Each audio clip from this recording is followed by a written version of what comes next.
L'échiquier international, bonsoir, merci de nous rejoindre.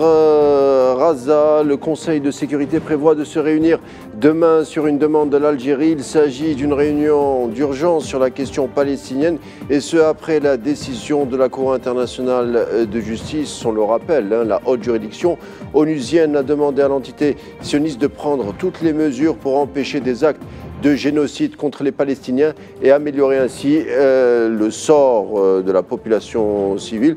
Ce qui pousse cette rencontre, je parle de celle prévue demain au sein du Conseil de sécurité, et cette suspension aussi des aides de l'UNRWA, la fameuse agence onusienne pour les réfugiés palestiniens. Quelques pays, dont la France, ont suspendu leurs contributions alors même où l'hiver se fait rude sur Gaza, la famine est un risque réel et que les aides humanitaires sont stoppées via le canal de Rafah. Parfois, ces mêmes aides sont bloquées par les sionistes eux-mêmes, comme au niveau du barrage de Nitzana. Le nettoyage ethnique obéit-il à un plan, un calendrier? Les complicités, on va le voir, sont parsemées ici et là. Tout le monde le susurre, le pense, l'observe, le constate, mais très peu d'avancées pour solutionner enfin la sortie de crise à Gaza. En attendant, les Palestiniens vivent au jour le jour, en attendant une espèce d'éclaircie, d'espoir. On en parle et on commence les discussions dans quelques secondes.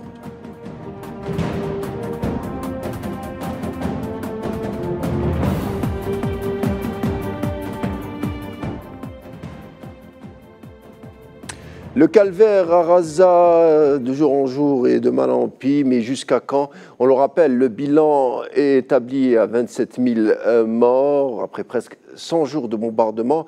Et pourtant, il semble que le monde n'est pas doté de juridiction assez forte pour stopper un massacre de civils, dont la plupart sont des femmes et des enfants. On en parle avec l'invité du jour. Il s'agit de Gamal Abina, spécialiste des questions internationales.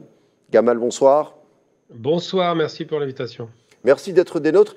Alors Gamal, première question, on est à la veille d'une réunion du Conseil de sécurité sur la demande d'Alger. Une énième réunion, une pléthore sans doute de dénonciations est prévue demain et pourtant cela ne semble pas avoir un quelconque écho sur le terrain gazaoui. Un commentaire.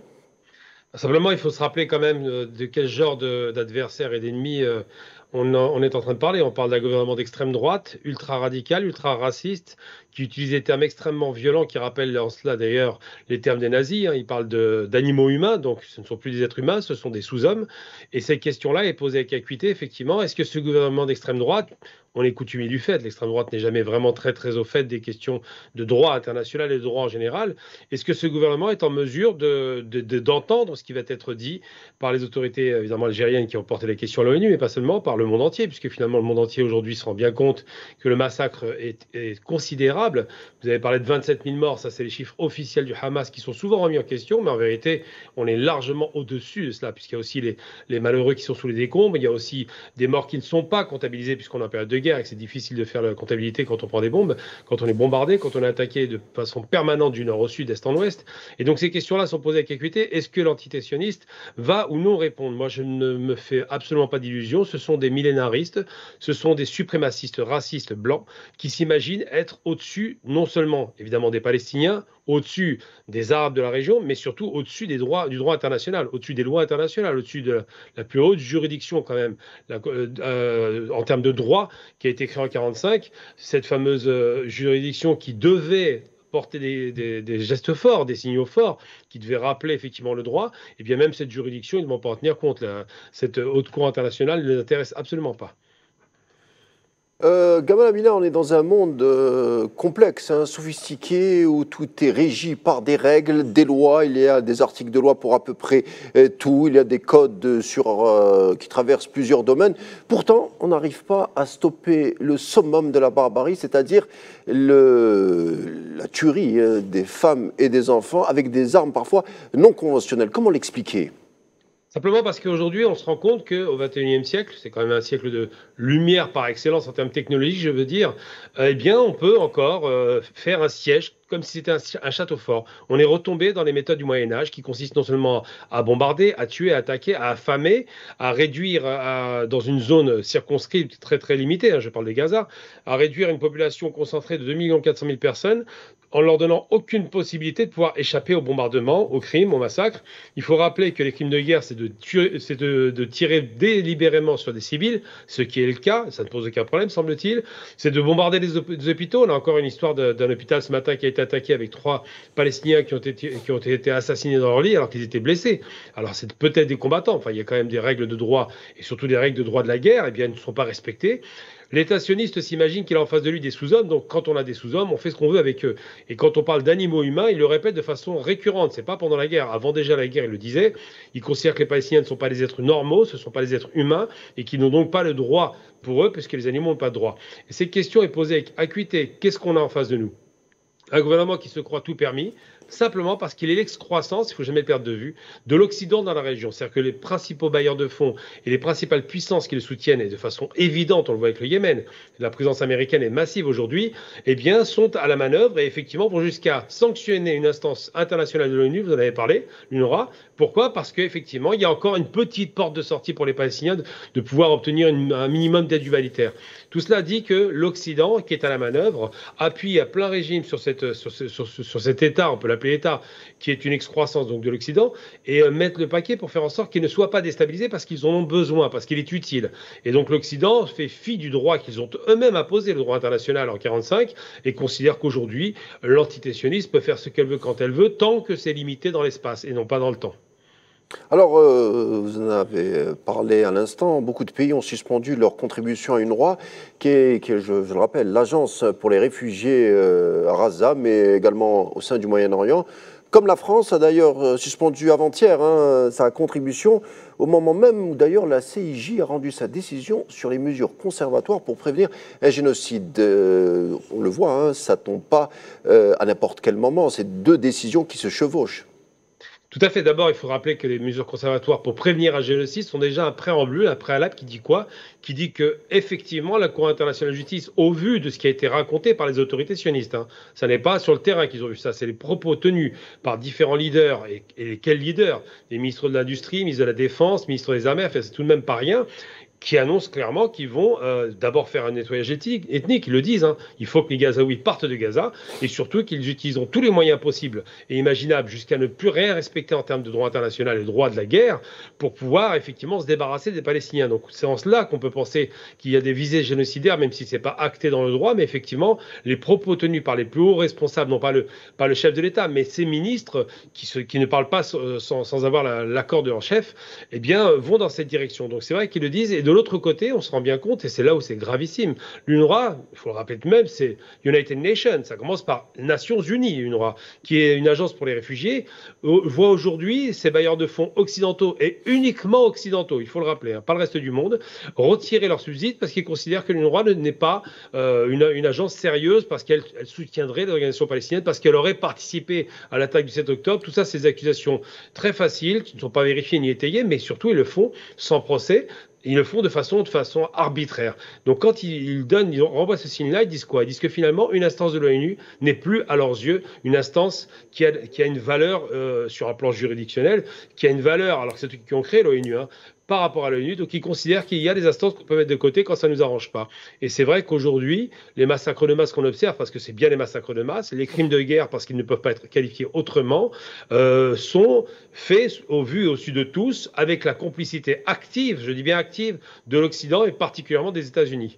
Donc c'est cet Occident qui incarne des aides qui diminuent, des bombardements qui augmentent après 100 jours de campagne de massacre.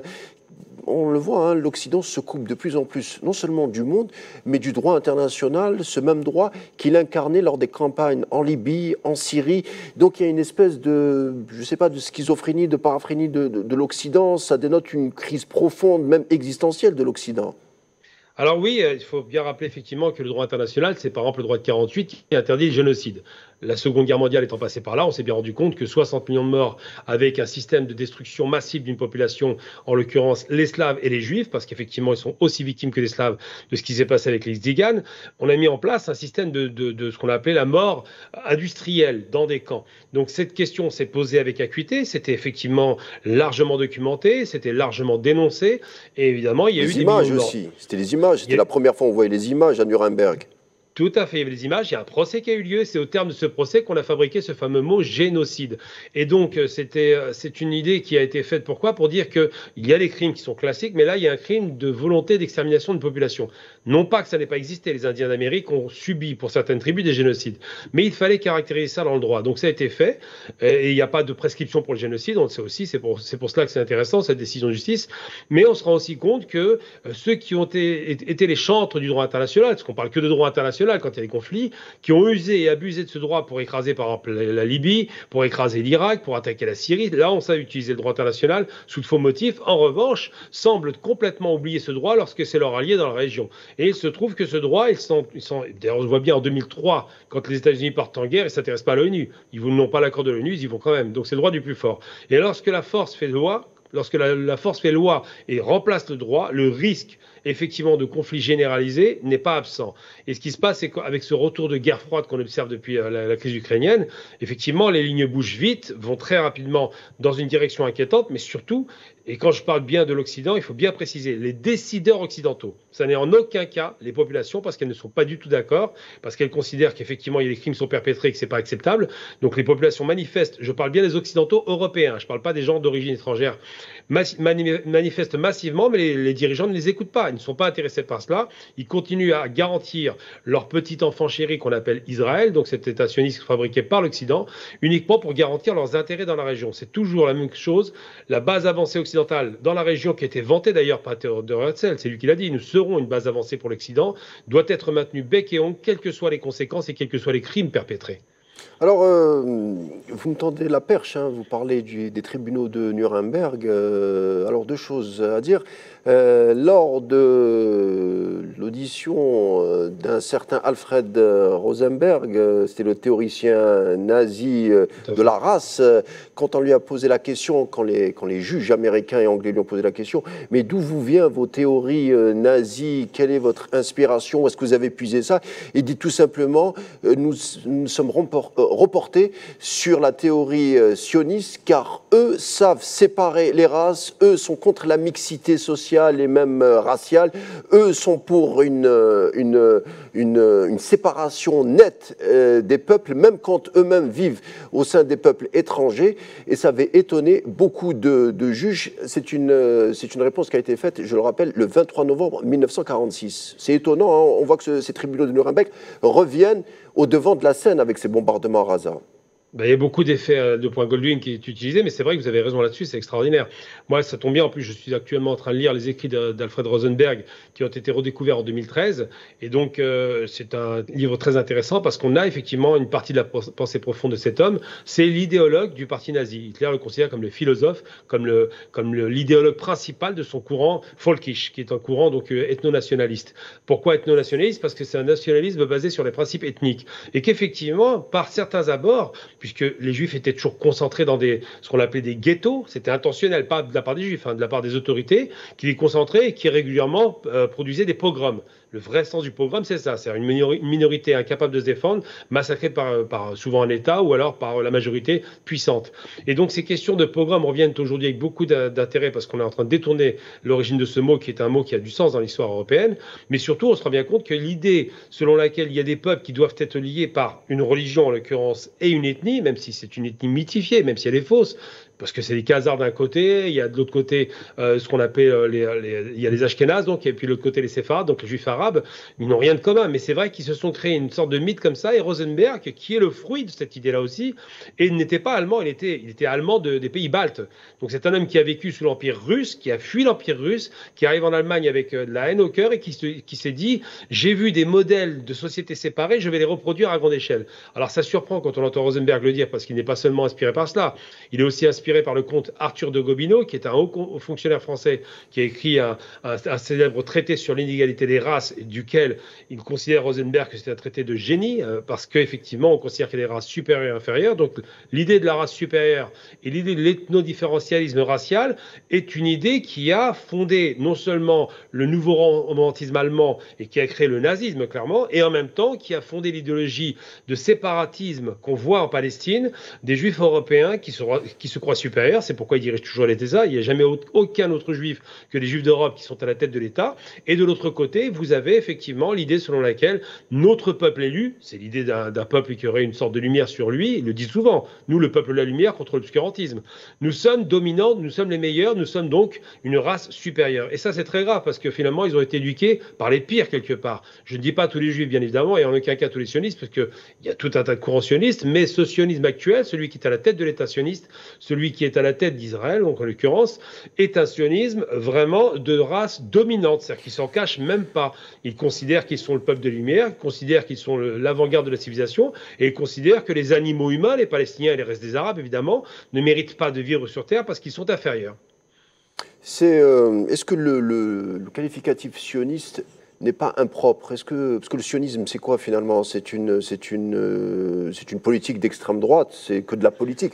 Mais est-ce qu'on n'est pas passé dans autre chose? Parce que quand on écoute les discours des messianistes entourant Netanyahou, même Netanyahou lui-même, il invoque, il convoque toute une exégèse, je sais pas, un apport religieux, un messianisme, voilà, c'est le Talmud qui se fait politique. Donc on n'est plus vraiment dans le sionisme, on est dans autre chose. Tout à fait. Il y a un courant sioniste qui a existé, qui était plutôt de gauche d'ailleurs, qui était un peu dans un rêve un peu folkish, pas folkish, qui était un rêve plutôt romantique allemand. Le Bund, les ouvriers.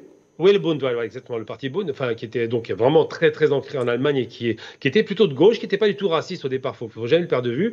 Et quand les premiers sionistes sont arrivés en Palestine, dans leur rêve, dans l'inconscient collectif, ils échappaient évidemment au massacre que leur faisaient régulièrement les Européens, et le sommet, c'était le nazisme, évidemment. Mais surtout, ils se disaient, on va sur une terre sans peuple, un peuple sans terre, nous allons cultiver une terre sablonneuse, en faisant croire que la région était aride, alors que c'est une des régions les plus irriguées au monde, il ne faut jamais le perdre de vue, il y a des fleuves partout en Palestine, à part le Negev. Des oliviers centenaires, parfois millénaires aussi. Oui, puis une terre cultivée. On est vraiment sur des paysans. Il y avait des fellahs en Palestine. Donc, ils sont arrivés avec cette idée, on va faire des kibbutz, mais cette idée-là est une idée plutôt de gauche, qui n'était pas nécessairement une idée violente ou agressive. Après, sont arrivés des idéologues beaucoup plus radicaux qui ont dit il nous faut plus de terre. Il faut commencer à rejeter les Arabes à la mer. En l'occurrence, c'est eux qui ont cette idée-là. Il faut les dégager de l'autre côté du Jourdain. Il faut faire en sorte qu'ils ne soient plus présents pour qu'on puisse faire notre petit rêve. Et on est passé d'une idée un peu de sauvetage d'un peuple avec l'idée qu'on va partager, on va s'entraider. C'est un rêve qui a beaucoup été nourri par les premiers sionistes, à une idée de domination ethno-raciale, à une idée qu'il faut en finir avec ces populations autochtones qui ont toujours été là et qui sont chez elles, et à une idée surtout qu'il fallait arriver d'un État qui était, parce que le sionisme n'est pas nécessairement juif, ça c'est un mythe, hein. C'est une idéologie à laquelle beaucoup ont adhéré, et c'est vrai que je vais vous donner une information qui est assez extraordinaire.